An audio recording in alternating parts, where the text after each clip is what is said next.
Affairs at the Cato Institute. I want to thank you for joining us for today's panel with Randall O'Toole and Jarrett Walker. I had the pleasure of working with them yesterday for the first time for a similar briefing that we held on Capitol Hill.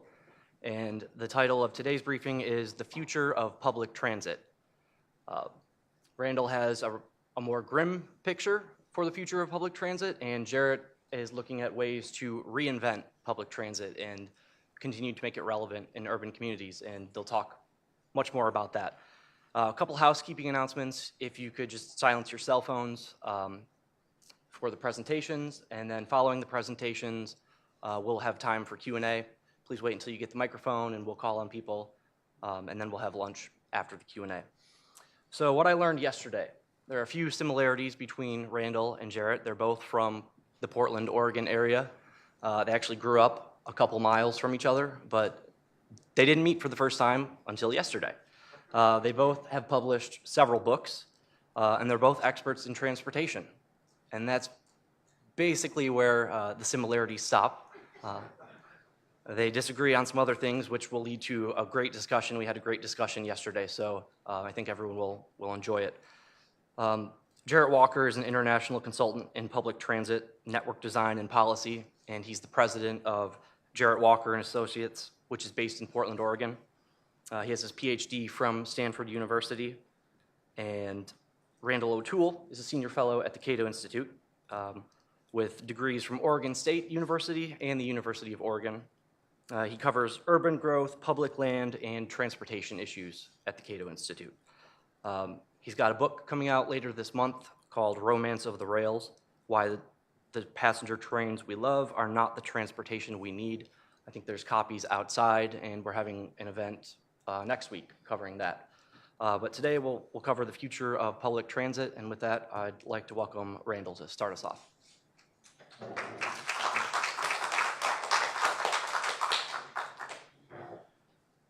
Well, this event began because I've been intrigued by reading some of the things that Jarrett has written and some of the things he's accomplished, especially in Houston and other places.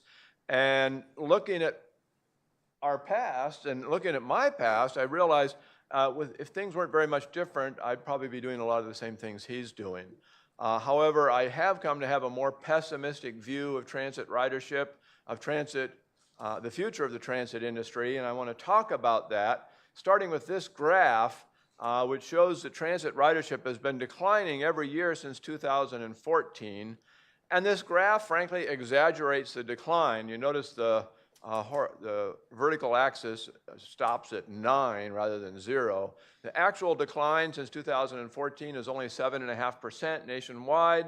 Since 2008, there's been a 12% decline in transit ridership nationwide, but all kinds of transit are declining. Bus transit's declining, light rail transit's declining, subway transit's declining, transit's declining in urban areas of more than 5 million people, big, medium, and small urban areas. It's declining just about everywhere except Seattle, which I'll discuss in a minute. 7.5 or 12% doesn't sound too catastrophic, but more than half of the nation's urban areas have seen more than a 15% decline, and many of them have seen 30% declines. Some of them have seen 45% declines in the last decade. And transit agencies are heavily subsidized, but they still depend on fares for about 1/3 of their operating budgets. So if there's a 45% decline in riders, your operating budget declines by 15%. So what do? You either cut service or you raise fares, and either way you end up losing more riders, and so you have what's called the transit death spiral, because there's no way out. You're losing riders, you cut fares, or you cut service, you raise fares, you lose more riders. Now, it wasn't always like this. 100 years ago, transit was very important in American urban areas. At that time, most urban jobs were in factories, and most factories were located downtown. And so you had what was called the monocentric city, with a lot of jobs downtown, and then urban transit, streetcars, rapid transit, and early buses would take people into downtown from residential areas around those downtowns. That was the transit model. It was very successful. The golden age of transit was from about 1895 to 1925. But then Henry Ford developed the moving assembly line for producing automobiles. Well, this did two things. First of all, as everybody knows, it made automobiles so cheap that within a dozen years, almost everybody had one.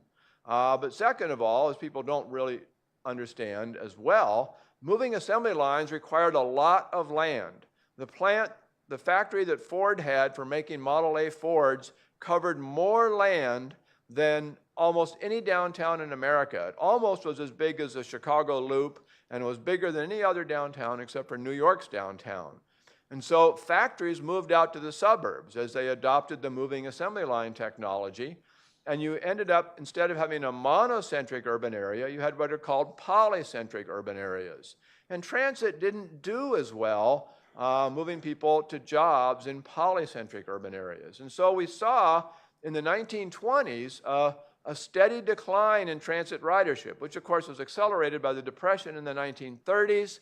In the 1940s, you saw ridership increase temporarily because of gas rationing, but then it just collapsed after that. And especially because after the war, more and more jobs were service jobs. By 1980, more than half of all urban jobs were service jobs. These are jobs in retail, education, healthcare, and things like that. And they're not even located in regional centers. They're spread out finely across the landscape, and transit does a very, very poor job of taking people to work to service jobs. So today, the cities that have a lot of transit ridership are, without exception, cities that still have a lot of downtown jobs. Nationwide, on average, urban areas have fewer than 8% of their jobs located in downtowns. But a few downtowns, like New York and Washington and Chicago, still have a lot of jobs. And in order to get a lot of transit riders, you have to have a lot of downtown jobs. There's almost a 90% correlation between downtown jobs and the percentage of people who commute by transit.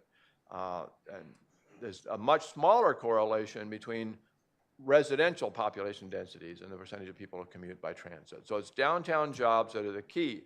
Seattle has proven this. Seattle is the one urban area in the United States that has unambiguous growth in transit ridership while everybody else is declining. And the reason why is not because they've spent a lot of money improving transit, although they have. The reason why is because they've got a lot more downtown jobs. In 2010, they had about 216,000 downtown jobs. By 2017, they had raised that to almost 300,000 downtown jobs. So a 40 to 50% increase in downtown jobs meant a lot more transit riders.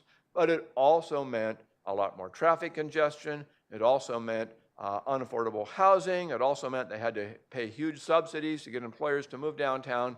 So there were lots of costs, but for the transit business, it turned out to be good. Now, one of the reasons why transit doesn't work very well is because it worked well 100 years ago because it was faster than walking. It averaged about 15 miles an hour. Today, after 100 years of technological change, it averages 15 miles an hour.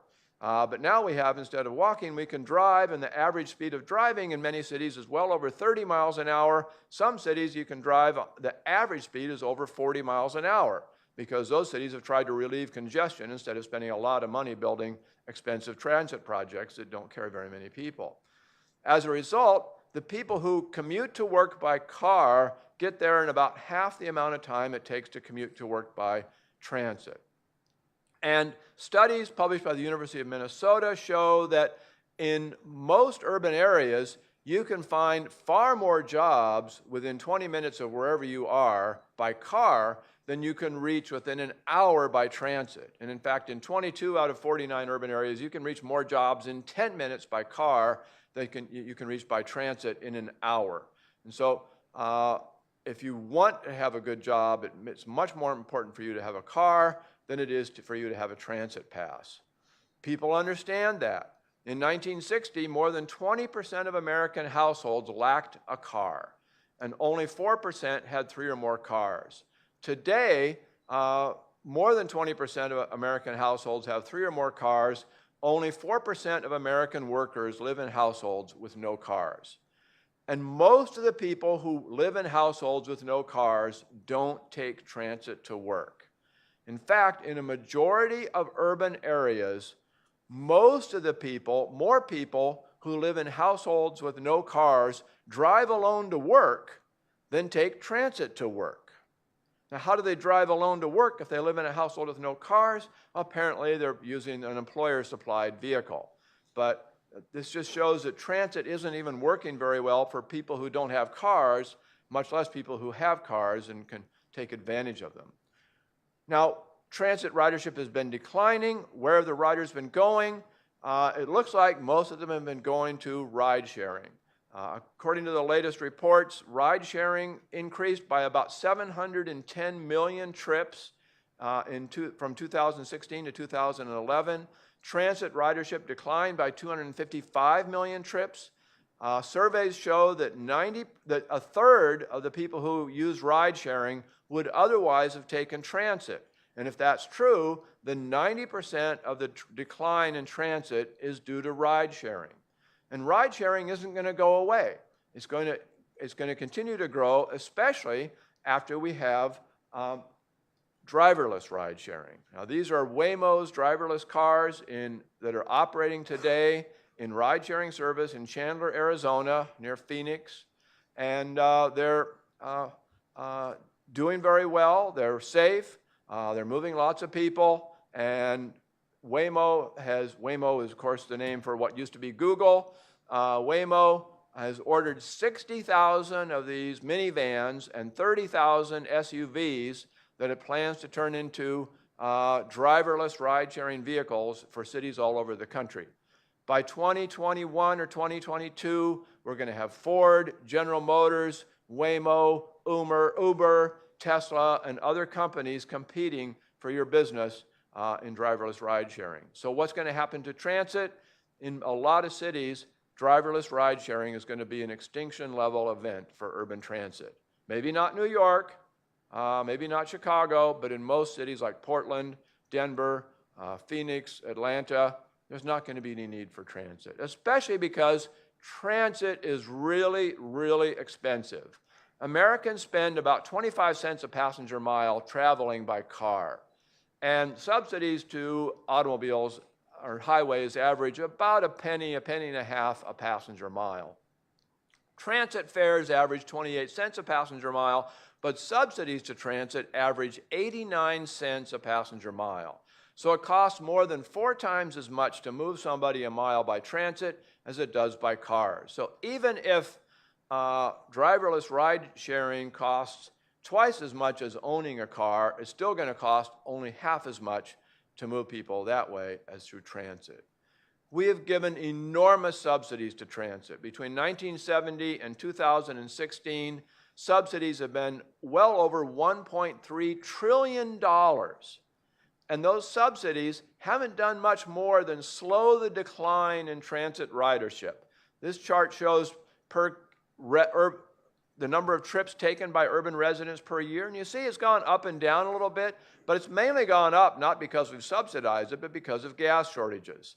I don't think we're going to have any gas shortages in the near future because with hydraulic fracturing, we're pretty much independent of the kind of Mideast politics that was leading to gas shortages in the past.